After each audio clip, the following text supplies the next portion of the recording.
ഇനി നാലാമത്തെ ചോദ്യം, 3 ചോദ്യം ബാക്കിയുണ്ട്. ഷിയാക്കൾക്ക് മുമ്പ് ആരാഘോഷിച്ചു? പറഞ്ഞിട്ടില്ല. അതേപോലെ ഞങ്ങൾ പ്രസ്താവനയുമായി ബന്ധപ്പെട്ട് നിങ്ങൾ നിലപാടെന്താണ് ചോദിച്ചു? അത് പറഞ്ഞിട്ടില്ല. അതൊക്കെ നിങ്ങൾ മെല്ലെ രക്ഷപ്പെട്ടു പോകാനാണ് ശ്രമിക്കുന്നത്. 3 അബൂലഹബ് അല്ലാതെ ആര് പറഞ്ഞു എന്നാണ് അതാ കിട്ടിയത്. ഏതൊക്കെ കിതാബുണ്ടെന്നല്ല, ആ കിതാബിലൊക്കെ ഉള്ള അസ്ൽ എന്താ? അബൂലഹബിന്റെ സ്വപ്നങ്ങൾ കണ്ടപ്പോൾ അബൂലഹബ് പറഞ്ഞതാണ്. അബൂലഹബിന് ഇളവുണ്ട് എന്ന് അബൂലഹബ് അല്ലാതെ മറ്റാര് പറഞ്ഞിട്ടുണ്ട്? അല്ലാഹ് പറഞ്ഞോ, റസൂൽ പറഞ്ഞു. വേറെ ആർക്കും പരലോകത്തിറക്കുന്ന കാര്യം പറയാൻ അർഹതയില്ല, അധികാരമില്ല. ഈ 3 ചോദ്യം ബാക്കിയാകുന്നു. നാലാമത്തെ ചോദ്യം ചോദിക്കട്ടെ. നിങ്ങൾ ഇവിടെ വിശ്വാസത്തിലും പറഞ്ഞു, വ്യാപകമായ എല്ലാ സ്ഥലത്തും പറയാറുണ്ട്.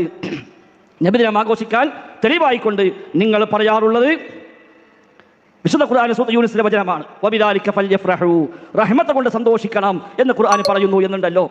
ഈ ആയത്തിൽ പറഞ്ഞ ഫൽയഫ്റഹു എന്നത് അംറാണ്, കൽപ്പനാക്രിയയാണ്. അംറാണെങ്കിൽ വുജൂബാണ്, വാജിബിനാണ്.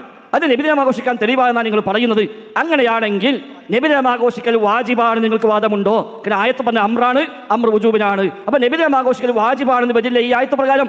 ഈ ആയത്തിൽ പറഞ്ഞ ഫൽയഫ്റഹു അത് വാജിബാണ് എന്നാണ് ഞങ്ങൾ അംഗീകരിക്കുന്നത്. ഇത് നബിദിനം ആഘോഷിക്കാൻ തെളിവാണെങ്കിൽ നബിദിനാഘോഷം വാജിബാന്ന് പറയേണ്ടി വരും. ഇനി വാജിബ് അല്ല എന്നാണോ എങ്കിൽ ആ അമ്രിനെ വുജൂബിൽ നിന്ന് മന്ദൂബിലേക്കോ ഇബാഹത്തിലേക്കോ തിരിക്കാനുള്ള കാര്യത്ത് എന്താണ്? സാഹചര്യത്തെ തെളിവ് എന്താണ്? അതുകൂടി അറിയേണ്ടതുണ്ട്. അതല്ലാതെ മറ്റുള്ള പ്രസംഗം നടത്തിക്കോ, കുഴപ്പമില്ല, 5 മിനിറ്റ് ഉണ്ടല്ലോ, അതൊക്കെ പ്രസംഗിച്ചോളി. പക്ഷെ ഉത്തരം പറഞ്ഞിട്ടുള്ള പ്രസംഗിക്ക്.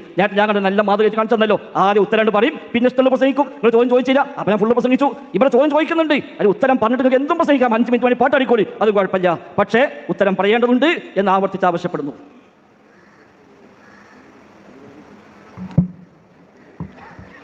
എന്തൊരു കബളിപ്പിക്കൽ അവിടെ നടത്തിയത്. കെ എം മൗലവി അതിനെ എതിർത്തിട്ടുണ്ട് പോലും. ധൈര്യമുണ്ടോ ഫൈസൽ മൗലവി നിങ്ങൾക്ക് തെളിയിക്കാൻ? നിങ്ങൾ ഇവിടെ പറഞ്ഞിട്ടുള്ള വാദമുണ്ടല്ലോ, നിങ്ങൾ പറഞ്ഞ വാദം ഇമാമുമാർക്ക് പരിചയമില്ലാത്തത് കൊണ്ട്, മദ്ഹബിന്റെ ഇമാമുമാർക്കോ സ്വഹാബികൾക്കോ താബിയകൾക്കോ പരിചയമില്ലാത്തത് കൊണ്ട് നബിദിനാഘോഷം ദുരാചാരമാണെന്ന് കെ എം മൗലവി പറഞ്ഞ ഒരൊറ്റ വരി നിങ്ങൾ അൽ മുർഷിദിൽ നിന്ന് ഉദ്ധരിച്ചാൽ നിങ്ങളുടെ കൂടെ വന്നിരിക്കാൻ തയ്യാറാണ്. ധൈര്യമുണ്ടെങ്കിൽ പറയൂ. കബളിപ്പിക്കുകയോ ഈ ജനങ്ങളെ? കെ എം മൗലവി ദലീല പറഞ്ഞത്, കെ എം മൗലവി ദലീല പറഞ്ഞത്. അതല്ലാതെ നിങ്ങൾ പിന്നീട് കൊണ്ടുവന്ന വാദത്തിനല്ല കെ എം മൗലവി മറുപടി പറഞ്ഞിട്ടുള്ളത്. അതുകൊണ്ട് കബളിപ്പിക്കൽ ഇവിടെ നടക്കുകയില്ല, അനുവദിക്കുകയില്ല. ഇനി രണ്ടാമത്തെ കാര്യം എന്താ? ഇനി ഇവരെന്താ പറയുന്നത്? ഇവരിതിനെ എതിർത്തിരുന്നു എന്നോ? ഇവരിവിടെ എതിർത്തിരുന്നു എന്നോ? എന്താ നിങ്ങൾ കേൾക്കണോ? ആ കാലഘട്ടത്തിൽ കേരളത്തിൽ നിന്ന് ചില ആളുകൾ ഇവിടെ കെ എം മൗലവിയും ഇ കെ മൗലവിയും ഒക്കെ നബിദിനത്തെ എതിർക്കുന്നു എന്ന് പറഞ്ഞപ്പോൾ അതിന് മറുപടിയായി അന്ന് അവർ രേഖപ്പെടുത്തി വെച്ച അൽ ഇർഷാദിൽ രേഖപ്പെടുത്തിയ കാര്യം എന്താണ്? നഊദു ബില്ലാഹ്, ഞങ്ങൾ എതിർക്കുകയോ? ഞങ്ങൾ എതിർക്കുന്നവരല്ല. എന്താന്നിട്ട് പറഞ്ഞതെന്നറിയോ? ഇത് ഹാഫിദ് ഇബ്നു ഹജർ, ഇമാം സുയൂത്തി എന്നീ മഹാന്മാരും മുസ്ലിമീങ്ങൾ ജുംഹൂറും അമലിൽ മൗലിദ് സർവ്വ തിന്മകളിൽ നിന്നും ഖാലിയാകുന്ന പക്ഷം അത് നല്ലതാണെന്ന് തീരുമാനിച്ചിരിക്കുന്നു. അത് നിമിത്തം മഹത്തായ സവാബ് ലഭിക്കുന്നു. എന്നിട്ടോ മൗലിദിന്റെ തർജ്ജമ കൂടി ഇതിൽ ഉൾപ്പെടുത്തുന്നത് നന്നായിരിക്കുമെന്നാ പറഞ്ഞത്. അപ്പൊ അറബിയിൽ മാത്രം മൗലിദ് ഓതുന്ന മുയിലേമാരെ, നിങ്ങൾ അറബിയിൽ മാത്രം ഓതിയാ പോരാ, ഞങ്ങൾ നിങ്ങളെ കൂടെ വരാം, മലയാളത്തിൽ കൂടി നമുക്ക് മൗലിദ് ഓതാം എന്ന് പറഞ്ഞ കെ എം മൗലവിയാണ് ഇവിടെ കബളിപ്പിക്കുന്നത്. ആ കെ എം മൗലവി മഹ്ശറയെ നിങ്ങൾ വെറുതെ വിടുവോ? എവിടുന്ന മൗലവി നിങ്ങൾക്ക് ഞാൻ പറഞ്ഞത് ഇതാണ് എന്ന് നിങ്ങൾ കിട്ടിയതെന്ന് ചോദിക്കൂലേ? എന്തൊരു കബളിപ്പിക്കലാണിത്! അന്ന് ഇത് എതിർക്കലാണെന്ന് പറഞ്ഞപ്പോൾ കൊടുത്ത മറുപടിയാണ് നഊദു ബില്ലാഹ്. ഏത് നഊദു ബില്ലാഹ്? നേരത്തെ ഇവിടെ പലവട്ടം പറഞ്ഞ നഊദു ബില്ലാഹ്. ആ നഊദു ബില്ലാഹ് പറഞ്ഞത് എന്തിനാ? ഞങ്ങൾ ആഘോഷിക്കുന്നവരാണ്, അതിൽ നിന്ന് മുഹറമാത്ത് ഒഴിവാക്കണമെന്നേ ഉള്ളൂ. അതല്ലേ ഞങ്ങളുടെ വാദം. നമ്മൾക്ക് അതല്ലായിരുന്നു വാദം. നമ്മളൊക്കെ അങ്ങനെയല്ലേ പറഞ്ഞിട്ടുള്ളത്. അതുകൊണ്ട് ഈ കബളിപ്പിക്കലൊക്കെ നടക്കും. എവിടെയെന്നറിയോ? അത് LCD ക്ലിപ്പ് കെട്ടിയിട്ട് അല്ലെങ്കിൽ സ്ക്രീനൊക്കെ വെച്ചിട്ട് ചെറുവാടി അങ്ങാടിയിൽ നിങ്ങൾ ഓഡിയൻസ് മാത്രം ഉണ്ടാകുന്ന സ്ഥലത്ത് നടക്കും. ഇവിടെ നടക്കൂല. ഇനി ഫൽയഫ്റഹു എന്ന ആയത്ത് അമ്രല്ലേ, വുജൂബല്ലേ? അപ്പൊ അതുകൊണ്ട് പറ്റുമോ? വൽതകും മിൻകും ഉമ്മ എന്ന ആയത്ത് തെളിവ് പിടിച്ചിട്ട് സംഘടന രൂപീകരിക്കാൻ നിങ്ങളുടെ അൽമനാറിന് എവിടുന്നാണോ തെളിവ് കിട്ടിയത് അതേ തെളിവ് തന്നെ. അപ്പുറത്തുമില്ല ഇപ്പുറത്തുമില്ല. അൽമനാറിന് വൽതകും മിൻകും എന്ന ആയത്ത് കൊണ്ട് സംഘടനയുണ്ടാക്കാൻ എവിടുന്ന് തെളിവ് കിട്ടിയോ അതുതന്നെ.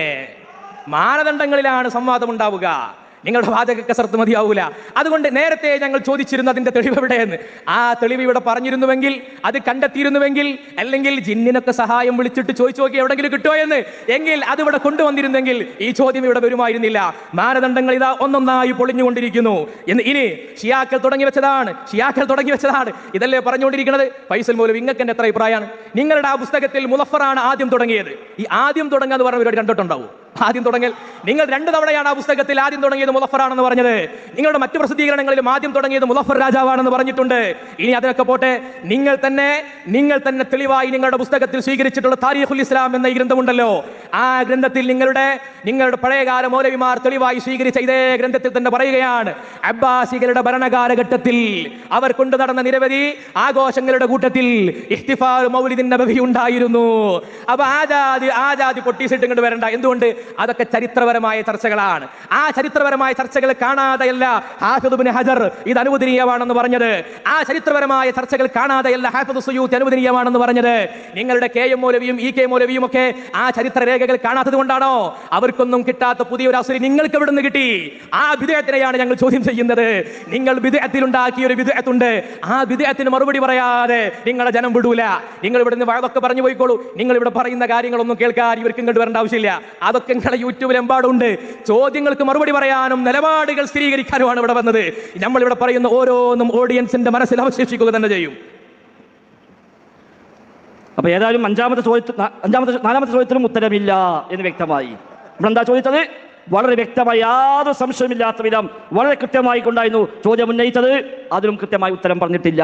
അപ്പൊ ഇവർ തെളിയുകയാണ്, നബിക്കോ സഹാബത്തിനോ താബികൾക്കോ തമിഴ് താബികൾക്കോ അയിമത്തുൽ അർബഅക്കോ ഇത് പരിചയമില്ല എന്ന് ഇവിടെ കൂടുതൽ സ്ഥിരപ്പെട്ടുകൊണ്ടേയിരിക്കും. പിന്നെ മൂപ്പർക്ക് പേടി ജിന്നിനെ വിളിക്കുമെന്നാ. ഇൻസ് വന്ന് നിങ്ങൾ പറയുന്നത് പിന്നെ ജിന്ന് വന്നാൽ പറയേണ്ട ആവശ്യമില്ലല്ലോ. ഞങ്ങൾ ഏതായാലും ജിന്നിനെയും വിളിക്കൂല, ഇൻസിനെയും വിളിക്കൂല, ഞങ്ങൾ അല്ലാതെ മാത്രമേ വിളിക്കുള്ളൂ. അത് ശിർക്കായാലും വേണ്ടില്ല, വസിയായാലും വേണ്ടില്ല, ഹറാമായാലും വേണ്ടില്ല, ഏത് വിളിയും നമുക്കില്ല. അതൊക്കെ കൃത്യമായി പഠിപ്പിച്ചും തന്നെയാണ് ഇതിവിടെ മുന്നോട്ട് പോകുന്നത്. നിങ്ങളെ വിചാരം നിങ്ങൾ വിളിക്കുമ്പോൾ നമ്മൾ വിളിക്കും. നിങ്ങൾ കുത്തുബിയത്തിലാണ് 12 ജിന്നുകളെ വിളിക്കുന്നത്. കുത്തുബിയത്തിന്റെ തുടക്കത്തിലാണ് അൽഫാത്തിഹ ഓതിയിട്ട് ഉള്ള ജിന്നാക്ക് മുഴുവനും അല്ലതിനെ ബായഉ സുലൈമാൻ നബി ബൈഅത്ത് ചെയ്ത ജിന്നുകൾ എന്ന് പറഞ്ഞു 15 ജിന്ന ഉലിയാക്കന്മാരെ പേരും പറഞ്ഞ് വിളിക്കുന്ന മനുഷ്യന്മാരെ അങ്ങോട്ട് ജിന്ന് പറയുന്നത്. അതൊക്കെ വെച്ചാളി, അതൊന്നും ആവശ്യമില്ല. ചോദ്യത്തിന് ഉത്തരം പറയും. അത് കഴിഞ്ഞിട്ട് നിങ്ങൾ എന്തും ചെയ്തോളി. ചോദ്യങ്ങൾക്ക് ഉത്തരം പറഞ്ഞിട്ട് നിങ്ങൾ എന്തും പറഞ്ഞോളൂ. അതാണ് നമുക്ക് വേണ്ടത്.